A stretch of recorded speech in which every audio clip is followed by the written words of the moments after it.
Zbadal som, ako po ceste beha kačička s malým. Zastal som a v kanáli som videl, že sa pohybujú ďalšie malé.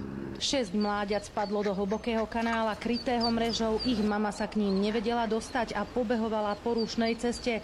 Všimol si ju okolo idúci vodič, ktorý neváhal zavolať hasičov.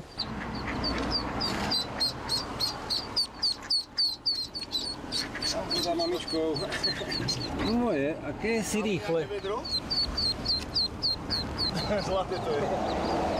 Upozorňovali odstavenými blikajúcimi autami okolo idúcich vodičov na to, že sa na ceste niečo deje, aby spomalili.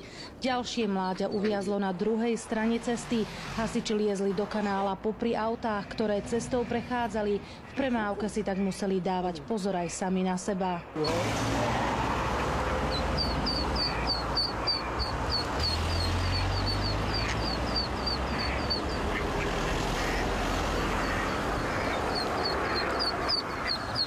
Behala určite aj s malým. Zo 3-krát by ich tu už bolo zrazilo. Kačacia rodina prešla z Hrona cez 2 dvojprúdovky plné aut. Hasiči ich naložili do vaku a odviezli späť k vode. Všetky sa bezpečne vrátili tam, odkiaľ sa vybrali na výlet.